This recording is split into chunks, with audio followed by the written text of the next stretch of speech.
विक्की उसका best friend था ना। उसने आयत को प्रपोज किया था और आयत ने उसके प्रपोजल को एक्सेप्ट कर लिया था जब क्लास 10th में थी। याद है तुम्हें? राजवीर ने माही को कहा तो माही अपनी आंखें बंद करके पुरानी बातों को याद करती है और फिर कहती है, हाँ, ज़बरदस्त वाली लड़ाई हुई थी, इतनी कि हम लोगों को उसके कॉलेज पहुंचना पड़ा था। एग्जैक्टली। वीर को पता चल गया था कि विक्की ने आयत को प्रपोज किया है और आयत ने हाँ कह दिया है। और इस बात पर तुम्हारे बेटे ने विक्की को पीटा था। विक्की के पापा ने उसे यहाँ से हॉस्टल भेज दिया था। उसके बाद माही सोफे पर बैठते हुए बोली, क्या वीर को एहसास है इस बात का कि वो आयत को पसंद करता है? राजवीर पलटकर माही की ओर देखते हुए बोला, वीर को इस बात का एहसास है कि उसे आयत का अटेंशन चाहिए, पर उसे भी इस बात का एहसास नहीं है कि ये अटेंशन नहीं और आयत का प्यार चाहता है। वो हमेशा से चाहता है कि आयत के लिए वीर से बढ़कर कोई ना हो, लेकिन वीर उसे प्यार से नहीं मनाना चाहता है। वो ऐसा करके ज़बरदस्ती अपने ईगो को सेटिस्फाई करना चाहता है, जो गलत है। माही मानो जैसे कहीं खो चुकी थी और कुछ सोच रही थी। वीर आयत को ना किसी से शादी करने देगा, ना खुद करेगा। वो आयत को किसी के करीब देख भी नहीं सकता है। राजवीर ने माही से कहा। राजवीर उसे आवाज़ देते हुए बोला, माही, अब तुम क्या सोच रही हो? माही ने नज़र उठाकर राजवीर की ओर देखकर बोली, मैं ये सोच रही हूँ कि मैं कैसे उन दोनों के बीच में प्यार ला सकती हूँ, क्योंकि अगर आपकी सारी बातें सही हैं, जो कि हमेशा होती हैं, और मुझे लगता है, तो हमें वीर को इस बात का एहसास दिलाना होगा। वक्त के साथ उसको एहसास हो जाएगा माही की जिसे वो जिद और नफरत समझ रहा है वो प्यार है। अभी वैसे भी उनकी उम्र कितनी है? एक मुश्किल से 21 की भी नहीं है और दूसरा 24 का है। राजवीर ने कहा, हाँ, तो मैं अभी उनकी शादी की बात भी तो नहीं कर रही हूँ। वीर का जो प्यार है आयत के लिए, मैं उसकी बात कर रही हूँ, क्योंकि जैसा वीर है आपको पता है ना, और किसी लड़की के साथ खुश नहीं रह सकता है। माही बोली, तुम्हें लगता है कि तुम्हारा बेटा किसी और से शादी भी करेगा? राजवीर ने माही से सवाल किया। नहीं करेगा, बिल्कुल नहीं करेगा। अब इन दोनों की लव स्टोरी को मैं अपने हिसाब से चलाऊंगी। माही चुटकी बजाकर बोली। अभी इस दिमाग में क्या शरारत आया है? राजवीर उसके सर पर कैरम बोर्ड की गोटी की तरह मारते हुए कहा। अपने माथे को सहलाते हुए कहती है, प्यार और प्यार का दूसरा नाम। राजवीर अपनी आंखें छोटी करके हैरानी से उसे देखने लगता है। जलन, राजवीर, जलन। माही आंखों में चमक लेकर राजवीर से बोली, माही, तुम और तुम्हारे बच्चों वाली बातें, आप हो ना समझदार वाली बात करने के लिए। मैं इन दोनों को अब बताती हूँ। वैसे राजवीर, आप कमाल क्यों। माही अपनी दुनिया में खोकर प्लानिंग और प्लॉटिंग की तैयारी कर चुकी थी कि क्या और कैसे ईगो और एरोगेंट से भरे हुए बेटे के उस ईगो के गुब्बारे को फोड़ेगी। 30 मिनट बाद वीर घर आया। माही हाल में बैठे उसी का इंतजार कर रही थी। वीर को देखते ही माही खड़े होते हुए बोली, खाना निकाल दूं? वीर हाँ में गर्दन हिला दिया। तो भले ही पार्टी से आया था, रण विजय और आयत के चक्कर में उसने खाना को छुआ तक नहीं था। माही खाना गर्म करके प्लेट में सर्व करके देती है। वीर खाना खा रहा है और उसी के पास दूसरी चेयर पर बैठ जाती है। आप सो जाइए मॉम, बहुत लेट हो गई है, वीर खाते हुए कहता है। तुझसे बात करनी थी इसलिए जाग रही थी, माही बोली। वीर खाना खाते हुए बोला, हाँ मॉम, कहिए। आयत ने तो शादी से मना कर दिया है, तो मैंने सोचा उसकी जैसी लड़की क्यों ढूंढना। मुझे तुम्हारी बात सही लगी। आयत इस घर के लिए सही नहीं होगी और हमेशा शादी उसी से करनी चाहिए ना जिस इंसान पसंद करता है, माही बोली। वही तो मॉम, मैं हमेशा आपको समझाता रहता था, कहकर खाने वाला जैसे ही निवाला अपने मुंह में लिया, माही ने कहा, और वेरोनिका कैसी है, शादी करेगा उससे? वीर खाने का निवाला मुंह में लिया था। माही की बात सुनते ही वो निवाला उसके गले में अटका और वो जोर जोर से खांसने लगा। माही उठकर उसकी पीठ को सहलाते हुए पानी का गिलास उसकी तरफ बढ़ा देती है। वीर पानी पीता है, अपने सीने को सहलाते हुए माही की तरफ देखने लगता है। माही उसके बगल में बैठकर खांसने से आए उसके आंखों के पानी को पोंछते हुए कहती है, कैसे खाते हो मॉम? खाते टाइम अटैक देने वाली बातें तो ना किया करो। ऐसा क्या कह दिया मैंने? माही हैरान होकर बोली, तेरी गर्लफ्रेंड ना, इसका मतलब पसंद करता है ना उसे? मॉम, वो पार्टी डिस्को में जाने के लिए पार्टनर है, वीर बोला। ठीक है, तो उससे पहले जो लड़की थी वो चलेगी, माही बैठती बोली। वीर ने अपनी आंखें बंद कर ली। माही उसका इनकार समझ चुकी थी। ठीक है, फिर तो मैं तुझे कल 4-5 लड़कियों की फ़ोटो दिखाती हूँ, तो उनमें से किसी को पसंद कर ले। माही ने हार नहीं मानी। मॉम, मैं अभी 24 का हूँ। कम से कम अभी मेरे पास 4 साल और हैं बैचलर वाली लाइफ जीने के लिए। हाँ, तू सही कह रहा है। मैं नहीं कह रही हूँ कि तू बहुत ज़्यादा बड़ा हो गया है। दरअसल बात है, मैं आयत की शादी करवाना चाहती हूँ। मैंने 3-4 लड़के देख रखे हैं आयत के लिए। वो जिसे भी पसंद करेगी मैं उसके साथ उसकी शादी करवा दूँगी। तो मुझे लगा तेरे लिए लड़की देख लूँ। आयत की शादी की बात आते ही वीर बोला, आपने बात किया उससे? आयत मान गई? नहीं, अभी नहीं बात की है, पर उसका हमारी सिवा है कौन उसका? माही ने ऐसे कहा जैसे उसे बहुत ही अफसोस हो। उससे पूछ तो लीजिए पहले। पता चला कि आप उसके लिए लड़का देख रही हो और वो मना कर दे। वीर ने बात को टालना चाहा। नहीं, मेरी फ़ोन पर बात हुई थी। आयत ने कहा, उसने मुझसे कहा है मैं उसके लिए जो फैसला लूँगी उसे मंजूर होगा। वीर हैरानी से अपनी माँ को देख रहा था। माही मुस्कुराकर बोली, आज की दुनिया में कहाँ रहती है ऐसी लड़कियाँ जो ये कहे कि आप मेरे लिए लड़का देख लीजिए। आजकल तो लड़कियाँ खुद माँ बाप के सामने लड़के को लेकर आ जाती हैं कि नहीं करवाओगे तो मैं भाग जाऊंगी। वीर खाने की प्लेट को थोड़ा सा आगे खिसका देता है और कहता है, मेरा हो गया। अरे, तूने खाया कहाँ खाना? कहकर माही उसे कंधे से पकड़कर फिर से बिठाती है और प्लेट को उसकी तरफ बढ़ा देती है। तुझे पता है, आयत ने बोला कि उसे तो लड़का देखने की भी जरूरत नहीं है।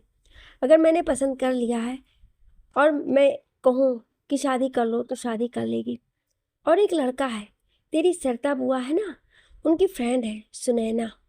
उसका बेटा बहुत हैंडसम है, डाउन टू अर्थ है, अच्छा काम आता है। बहुत खुश रहेगी उसके साथ, बहुत प्यार देगा वो आयत को। वीर फिर से उठते हुए बोला, मॉम, मेरा पेट सच में भर चुका है। माही ने प्लेट को समेटे हुए कहा, तूने तो खाना ही नहीं खाया। चल जाने दे, कोई नहीं, कल आएगा जल्दी। कल मैं आयत की मुलाकात कराने वाली हूँ उस लड़के से। कल? इतनी जल्दी? मॉम, ये इंस्टेंट वेडिंग की तरह नहीं है। इतनी जल्दी तो कोई कॉफ़ी भी नहीं बनाता जितनी जल्दी आप रिश्ता तय कर रहे हो। वीर फ्रस्ट्रेट हो चुका था आयत की शादी की बात से। आज पहली बार माही को राजवीर की बात सुनने के बाद अपने बेटे के इस बिहेवियर पर शक हो रहा था। उसे अब राजवीर की सभी बातों पर यकीन हो चुका था। इसमें इंस्टेंट की क्या बात हो गई? तू भी जानता है, मैं भी जानती हूँ। कई बार आ चुका है वो अपनी माँ के साथ। हमारे घर पार्टी में आया हुआ है, अच्छा लड़का है। और मैं तो कहती हूँ तू भी अपने लिए कोई लड़की अगर देख रखा है तो मुझे बताना। मैं तेरी शादी नहीं तो कम से कम मंगनी तो करवा ही दूंगी। वीर पलटकर जाने लगा। माही उसे फिर से आवाज़ देती बोली, हमारी एनिवर्सरी है परसों, याद है ना? वीर माही की ओर पलटकर मुस्कुराकर बोला, ऑफ कोर्स मॉम। आज तक कभी आपकी एनिवर्सरी भूला हूँ क्या? तो मैंने सोचा है एनिवर्सरी की पार्टी में मैं आयत और चंदन की सगाई करवा दूँ। माही खुश होते हुए बोली, मॉम, कुछ जल्दी नहीं हो जाएगा? वीर ने ना में अपनी गर्दन हिलाते हुए कहा, हाँ, तो एंगेजमेंट की बात कर रही हो, ना कि शादी की? एंगेजमेंट हो जाएगी तो दोनों एक दूसरे को जान लेंगे, समझ लेंगे, घूमेंगे फिरेंगे, मूवीज़ देखेंगे, हैंग आउट करेंगे। इससे तो दोनों करीब आएंगे ना एक दूसरे के। वीर के हाथों की मुट्ठियाँ माही के हर एक शब्द के साथ कसे जा रहे थे। घूमेंगे फिरेंगे, हैंग आउट करेंगे और फिर प्यार हो जाएगा। उसने उस शब्द को फिर से दोहराया, प्यार हो जाएगा। उसने बिना किसी भाव के फिर माही की तरफ देखा। माही मुस्कुराकर उसी को देख रही थी। वीर समझ नहीं पाया इस पर इसका रिएक्शन क्या होना चाहिए। वो मुस्कुरा दे या जो उसका मन में इस वक्त गुस्सा है वो माही पर उतार दे। वो गहरी सांस लेकर पलट गया और अपने कमरे की ओर चला गया। माही उसे जाते हुए देख रही थी। माही के चेहरे पर एक प्यारी सी मुस्कुराहट थी। वो भी अपने कमरे में आई तो राजवीर अब तक बेड पर लेट चुका था।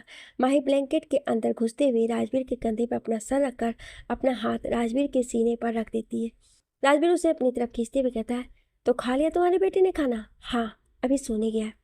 तुमसे बात कर सोने के लिए गया?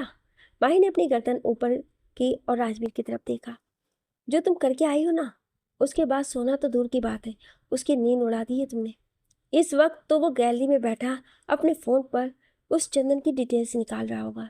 राजवीर बोला, कुछ भी, रात के 1 बज रहे हैं, सोने के लिए गया और फिर पता नहीं क्या सोचकर माही अपने ब्लैंकेट से निकली और दबी कदमों से घर के बाहर से होते हुए वीर की गैलरी की तरफ आई। गार्डन के उस एरिया से वीर की गैलरी नजर आती थी। वीर अपनी गैलरी के रॉकिंग चेयर पर बैठा हुआ था। उसकी गोद में इस वक्त लैपटॉप था और कुछ सर्च कर रहा था। जाहिर से इस वक्त गैलरी में बैठकर तो काम नहीं कर रहा होगा, क्योंकि ऑफिस वर्क स्टडी रूम में ही करता था। माही भागते हुए अपने कमरे में आती और राजवीर बेड का सहारा लेकर बैठा हुआ था। माही को देखते ही मुस्कुरा दिया। माही जाकर उसके सामने हाथ जोड़कर खड़ी हुई और लगभग आधे झुककर उसको प्रणाम करते हुए बोली, राजवीर आप धन हो, आपको कैसे समझ में आ जाती है ये बातें। उसके उस बंधे हुए हाथ को राजवीर पकड़कर अपनी तरफ खींचता और कहता है, क्योंकि एक वक्त मैं भी कुछ ऐसा ही था ना। कहाँ समझ पाया था मैं तुम्हें और अपने उस फीलिंग्स को। और मेरा बेटा है, इसलिए मुझे 2 कदम आगे है।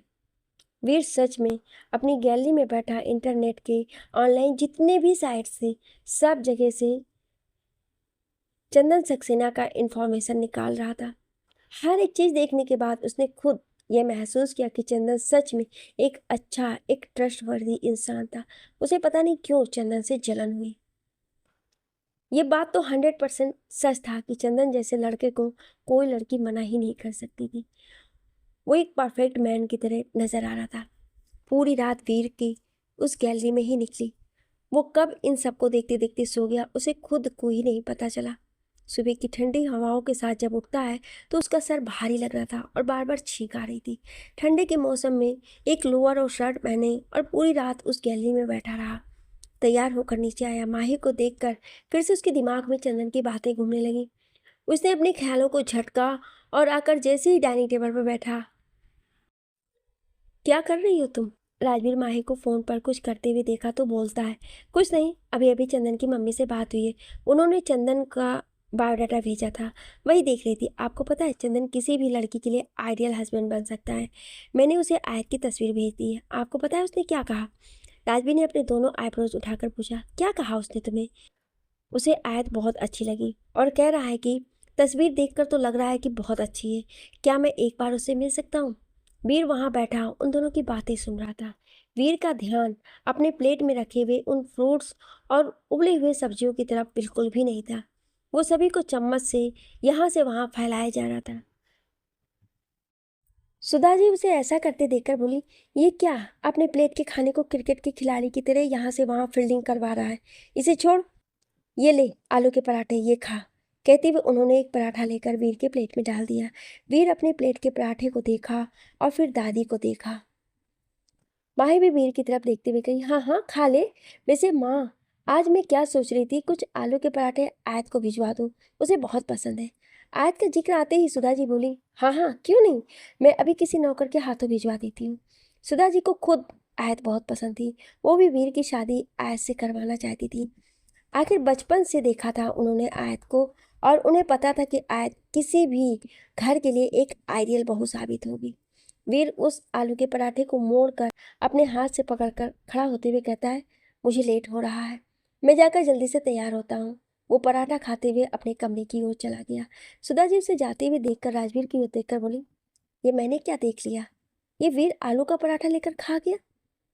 उसने खाया ही नहीं माँ, अभी वो आएगा और आपसे कहेगा कि अगर आलू के पराठे आयत के घर भेजने हैं तो उसी रास्ते से जा रहा है तो उसे दे दीजिए और दे देगा। माही और सुधा जी दोनों राजवीर की ओर देखने लगी।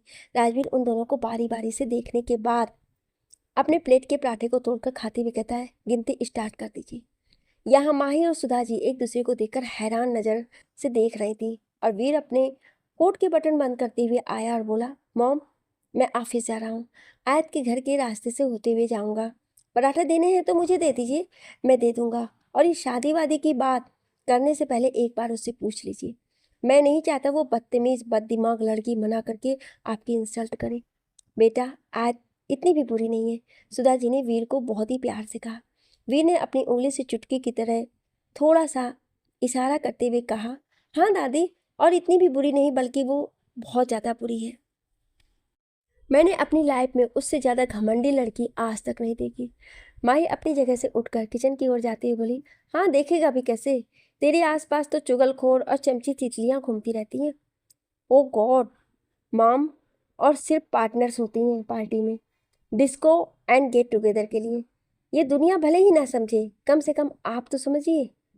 राजवीर जल्दी वीर को इन सब चीज़ों के लिए नहीं टोकता था, पर आज वो वीर को टोकते हुए बोला, इन पार्टनर्स के चक्कर में अपनी इमेज हमें ऐसे भी नहीं बनानी चाहिए कि अगर कोई लड़की हमें पसंद करती हो तो इस कन्फ्यूजन में कि तुम प्ले बॉय हो तुम्हें पसंद करना छोड़ दे।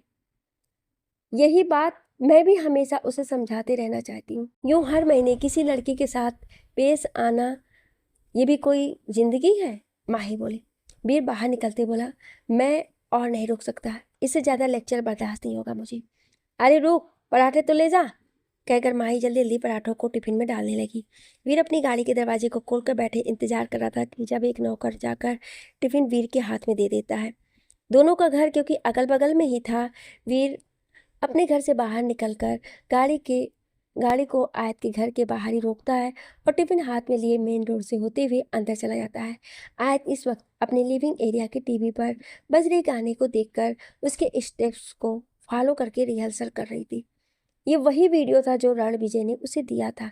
वीर कुछ पल के लिए वहीं दरवाजे से टिका उसे देख रहा था। ब्लैक हॉट शॉट और एक्सट्रीम क्रॉप टॉप में उसके कदम थिरके जा रही थी। पहले भी स्कूल और कॉलेज में आयत को डांस करते हुए देखा है। भले उसे 3 साल सीनियर था, लेकिन फिर भी उसने उसकी स्कूल और कॉलेज के सभी परफॉर्मेंस को देखा हुआ था। कभी उसने आयत की तारीफ नहीं की होगी। हर बार परफॉर्मेंस को देखने के बाद उसने उसकी कमियां ही उसे गिनवाई होगी।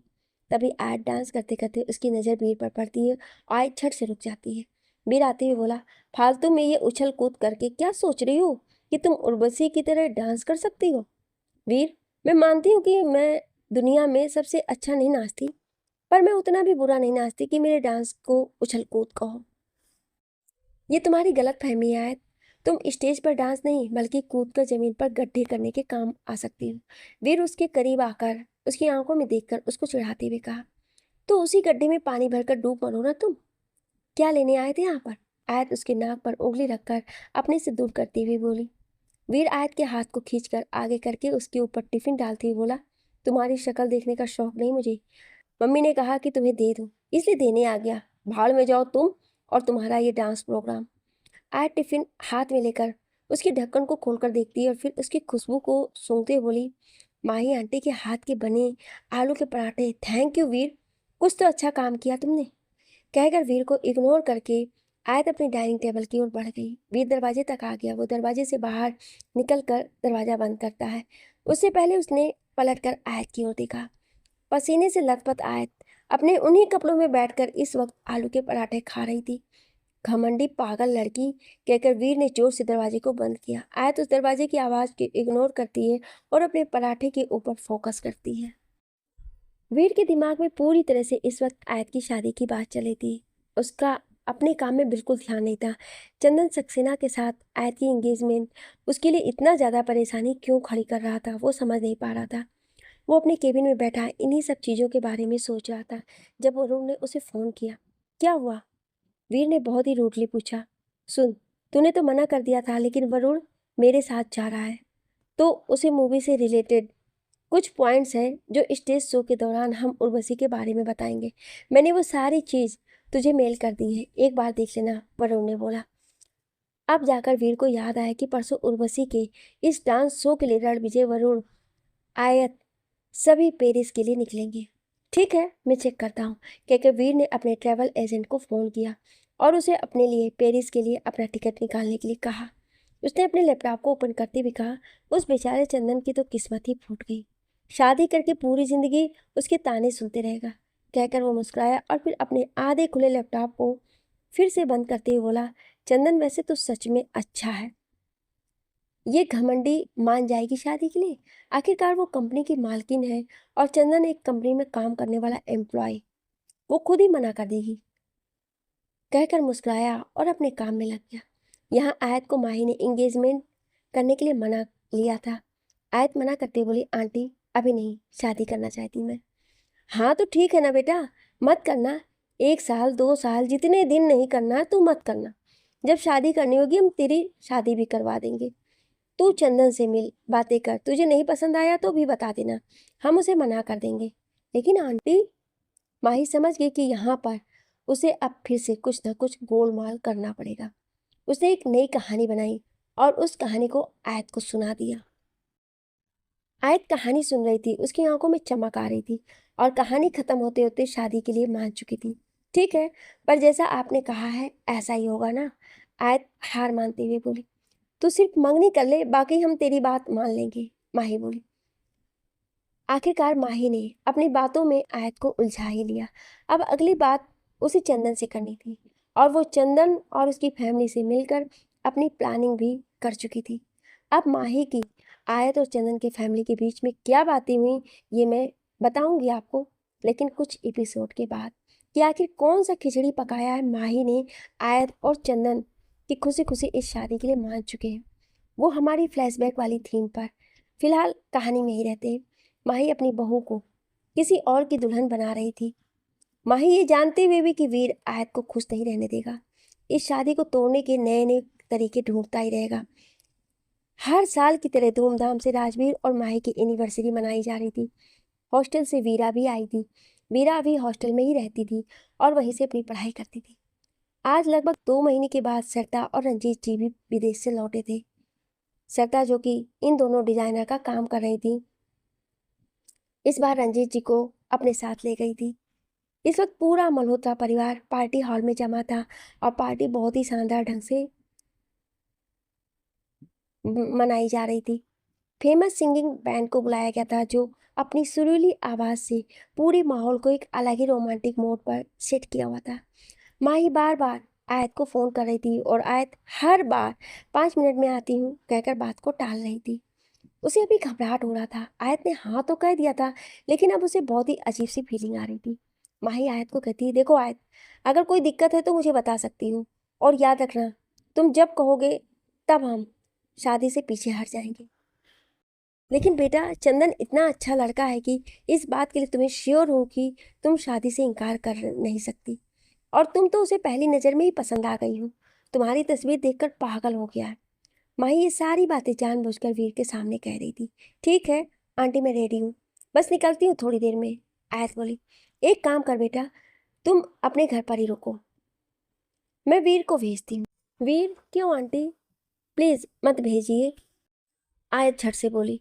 माही हंसते बोली, तू चिंता मत कर, नहीं लड़ाई करेगा तुझसे, मैं इसे समझा देती हूँ, कहकर आयत की जवाब सुने बगैर माही वीर की ओर देखते हुए बोली, आयत को ले आएगा उसके घर से?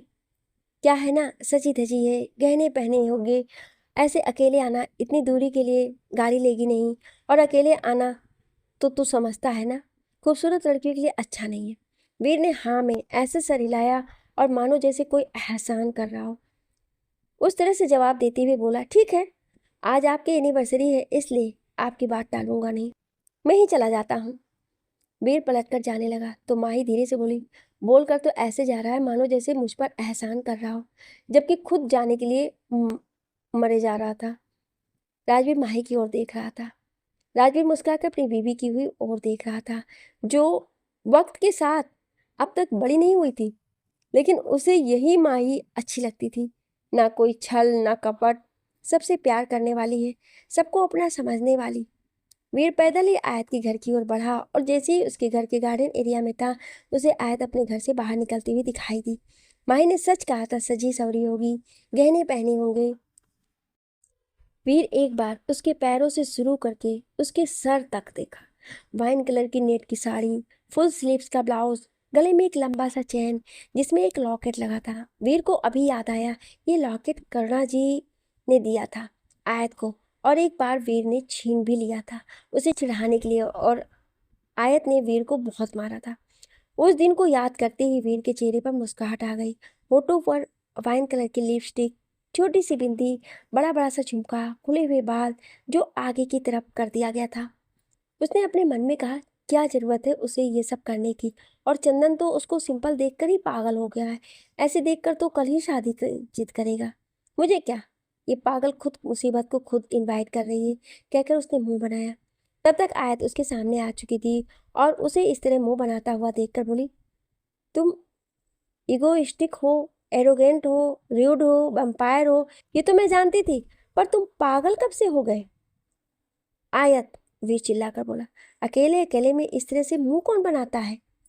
वीर, यू आर स्ट्रेंज, तुम ना बहुत ज़्यादा बोलती हो। अपनी जुबान उस चंदन के लिए बचा कर रखो। मेरे सामने बोलोगी ना तो काट दूंगा। वीर उसके हाथ को मोड़कर कमर से लगाते हुए बोला, छोड़ो मुझे। कहकर आयत ने खुद को छुड़ाया और बोली, ओ वीर, मैं तुमसे डर गई। मैं कहाँ भाग रही हूँ, मैं कहाँ छुपूं। एक दूसरे से अपने हाथ जोड़कर डरने की एक्टिंग करते हुए कहती। वीर ने नजरें छोटी की और आयत को देखते हुए बोला, आयत एक बार और बोला ना तुमने। सच कहता हूँ, आज जो ये बाल खोल कर घूम रही हो ना, पूरे बालों को काट डालूंगा मैं। वीर पहले चिढ़ा हुआ था, ये सोच कर कि इतनी खूबसूरत बनकर उस चंदन के लिए जा रही है। उस पर से आयत का उसको छेड़ना उसको और भी गुस्सा दिला दिया। आयत अभी भी नहीं रुकी। वो उसके सामने खड़ी होकर अपने दोनों हाथों को पीछे करके बांधते हुए बोली, अपनी आंखें तो दिखाना। वीर उसकी नजरों में देखने लगा। वीर उसकी आंखों में देखने लगा। आयत उसकी आंखों में मानो जैसे कुछ ढूंढ रही हो। वीर कुछ सेकंड के लिए तो कुछ नहीं बोला, परंतु अंत में उसने कह दिया, क्या हुआ, क्या ढूंढ रही हो। कुछ नहीं। एक आर्टिकल में पढ़ा था, जब इंसान वैम्पायर बनता है ना, तो उसकी आंखें लाल लाल होने लगती हैं, उसके माथे से सींग निकलने लगती हैं और उसके दांत लंबे होने लगते हैं। मैं वही देखने की कोशिश कर रही हूँ।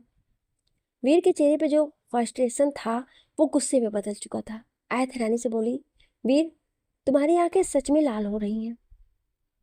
आयत ने जल्दी से अपने हाथों को वीर के सर पर रखा और बोली, कहीं सींग तो नहीं उग रहे हैं तुम्हें। वीर, तुम वंपायर हो क्या। कहकर आयत हंसती है।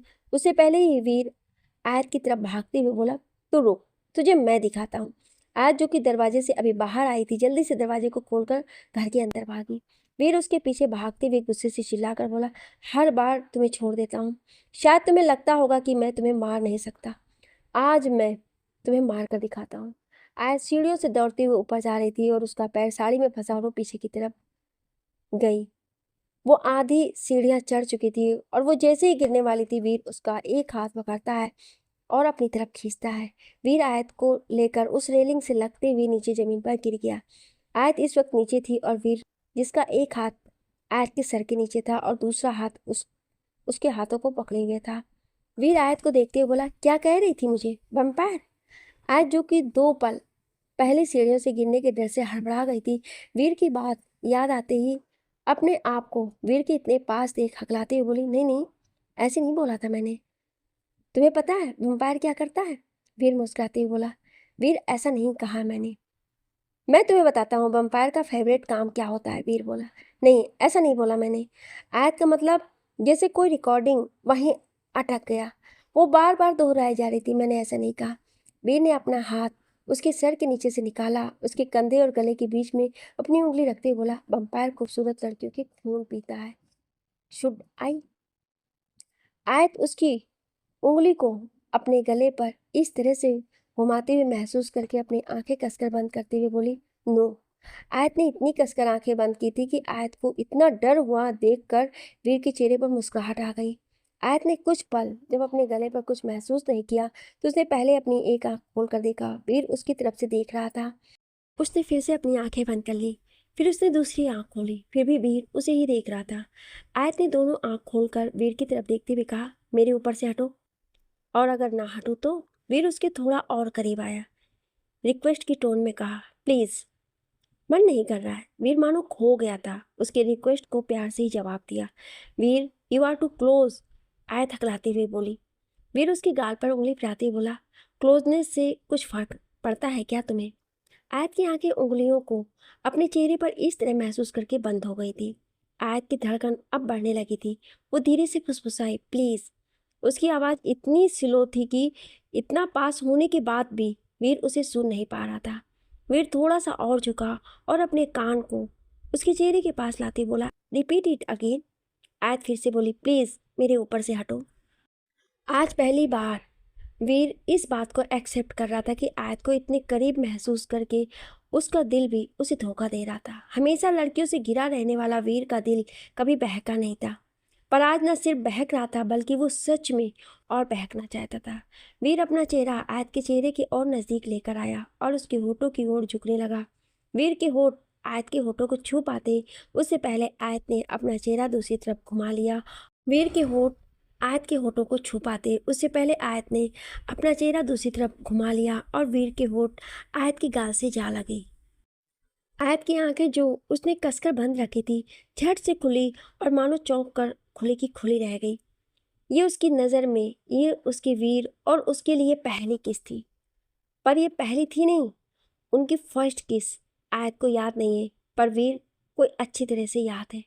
वीर अभी भी टस से मस नहीं हुआ था, उसके होंठ अभी आयत के गाल पर थे। आयत अब अपना चेहरा भी नहीं हिला सकती थी, क्योंकि अगर वीर की तरफ देखती है तो उसके गाल की जगह उसके होंठ हो सकते थे। वो अपने हाथों को छुड़ाने की कोशिश करती है, जो कि इस वक्त वीर की पकड़ में थी। वीर प्लीज, आयत ने इस पर से सच में उसे दिल से रिक्वेस्ट की थी। वीर महसूस सुन सकता था आयत के दिल की धड़कन। उसका दिल इतनी तेजी से धड़क रहा था कि वीर के दिल भी उसकी धड़कन के साथ धड़कने लगा था। वीर खुद अपने चेहरे को ऊपर नहीं करना चाहता था, लेकिन वो आयत की बेचैनी को भी समझ रहा था।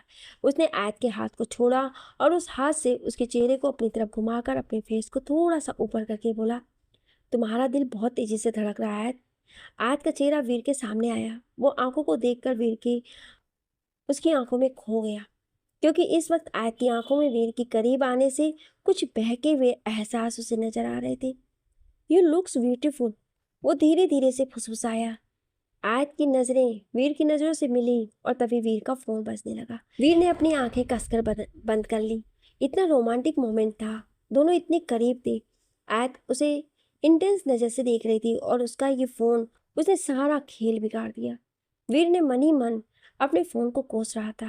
वीर का ध्यान उसके फोन की तरफ जाता देख आयत झट से वीर को अपने ऊपर से धकेल देती है और वीर जाकर बगल में लेट जाता है। आयत उठकर खड़ी हुई और गुस्से से वीर की ओर देखने लगी। मुझे अपनी उस आसपास भड़काने वाली तितलियों की कैटेगरी में मत लाओ, फ्लर्ट नहीं करना मेरे साथ कभी, कहकर आयत ने अपनी उंगली वीर को दिखाई। वो पीछे पलटी और जाने लगी कि फिर अपनी साड़ी में फंसकर नीचे गिरती है। उसका सिर फिर से वीर के बाजुओं पर था। वीर उसकी तरफ घूमकर उसको देखते हुए कहता है, तुमको देख कर ना फ्लर्ट भी नहीं किया जाता है। अपने आप को इतना खास भी मत समझा करो। तुम्हें तो शुक्रगुजार होना चाहिए कि तुमको गिरने से बचाया मैंने। थैंक यू कहने की जगह सुना रही हो मुझे। वीर गुस्से में बातें कह रहा है। आयत वीर की सांसें महसूस कर सकती थी, क्योंकि ये बातें उसके कान में कह रहा था और वो उसके इतने नज़दीक था कि उसकी बात करते वक्त उसकी सांसों को अपने कानों में गर्म महसूस हो रही थी और उसकी वजह से उसका पूरा शरीर सिहर रहा था। वीर गुस्से से कंधे पर हाथ रखता है और उसे दूसरी तरफ घुमा देता है। आयत गोल होकर 2 बार रोल होती है और नीचे जमीन पर गिर जाती है। वीर अपना हाथ उसके सर के नीचे से हटा देता है। वीर उठकर खड़ा हुआ और अपने कपड़े को झाड़ता है। आयत अब भी जमीन पर गिरी हुई थी। अचानक से वीर की नज़रों के सामने एनुअल डे का वो फंक्शन याद आया, जब यूं ही घर के बाहर गार्डन एरिया में दोनों गिरे थे और वीर ने अपना हाथ बढ़ाया था। आयत के दिमाग में भी वही सीन आ गया। इस बार वो नहीं फंसने वाली थी इस लड़के के चक्कर में। वीर ने अपना हाथ आयत की ओर बढ़ाया, लेकिन इस बार आयत ने उसके हाथ पर अपना हाथ मारकर हटा दिया और फिर खुद धीरे से अपनी साड़ी को पकड़कर उठकर खड़ी हुई। उसकी साड़ी पूरी तरह से खराब हो चुकी थी। खुले हुए बाल पूरी तरह से बिखरे हुए थे। वीर उसे देखकर हंसने लगा। वीर की हंसी उसे देखकर रुकी ही नहीं रही थी। आयत थोड़ा सा साइड में जाकर कोने में एक आईना था, उसमें अपने आप को देखा। अपने इस मेसी लुक पर उसे हंसी आ गई। वीर की ओर देखते बोली, मैं तैयार होकर आती हूँ, और अपने कमरे की ओर बढ़ गई। आज जब तैयार होकर आई तो वीर दरवाजे पर खड़ा उसका इंतजार कर रहा था। चले, आयत ने कहा तो वीर पीछे पलटता है और फिर से पहले की तरह अपनी साड़ी और बालों को ठीक करके आ चुकी थी। वीर उसके साथ अपने पैंट की पॉकेट में हाथ डाले कदम से कदम मिलाकर चल रहा था। आज वीर शायद पहली बार बात कर रहा था, वरना तो वो हमेशा ही लड़ते ही रहते थे। तुम हमेशा अरेंज मैरिज करना चाहती थी? वीर ने आयत को देखकर पूछा। नहीं, ऐसा नहीं है, पर लव मैरिज करने के लिए लड़का भी तो होना चाहिए ना। तो मॉम जिसे कहेंगे तुम शादी कर लोगी? वीर बोला। वीर, तुम जानते हो ना, मेरी मम्मी सबसे ज़्यादा तुम्हारे मॉम डैड पर भरोसा करती थी, और वैसे ही मेरे साथ भी है। अगर माही आंटी ने किसी लड़के को मेरे लिए देखा है तो मुझे पूरा उम्मीद है कि वो वेस्ट ही होगा। आयत ने बहुत ही प्यार से जवाब दिया। फिर वीर से सवाल किया, क्या तुम्हें माही आंटी की पसंद पर शक है? कहकर आयत ने वीर की ओर देखा। नहीं, शक नहीं है, बस आजकल कौन करता है अरेंज मैरिज। तुम तो इतनी खूबसूरत हो, मेरा मतलब ठीक ठाक ही हो। अगर देखो तो तुम्हें अपने आसपास लड़के नजर आ जाएंगे। जाने दो, वैसे भी चंदन की पिक्चर देखी है मैंने, अच्छा है, क्या पता उसके साथ ही कुछ कनेक्शन बन जाए। चंदन का जिक्र आते ही वीर फिर से चंदन के उस प्रोफाइल और उसकी चीज़ों को याद करने लगा। ये जानता था कि चंदन को रिजेक्ट कर पाना किसी भी लड़की के लिए मुश्किल होगा।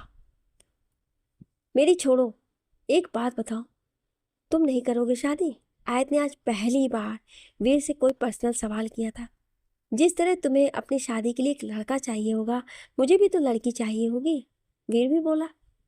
डोंट टेल मी कि तुम्हारे आसपास लड़की नहीं है। तुम्हारे आसपास लड़कियां ही लड़कियां हैं, किसी से भी कर सकते हो तुम शादी। आयत, शादी किसी से भी नहीं किया जाता है, किसी खास से किया जाता है। वीर ने थोड़ा झुंझला कर कहा। इतनी सारी लड़कियों में कोई खास नहीं है तुम्हारे पास? और खास नहीं है तो तुम्हारी गर्लफ्रेंड कैसे बन गई? कहते हुए आयत थोड़ी सी आगे बढ़ चुकी थी। वीर के कदम आयत की बात पर सुनकर अपनी जगह रुक गए। क्या कहेगा वीर आयत को, क्या होगा इनका जवाब, बताती हूँ अगले चैप्टर में। आगे की कहानी जानने के लिए सुनिए अगले भाग में। क्या आप अगला भाग सुनना चाहते हैं तो कमेंट में यस जरूर लिखिएगा। Thank you.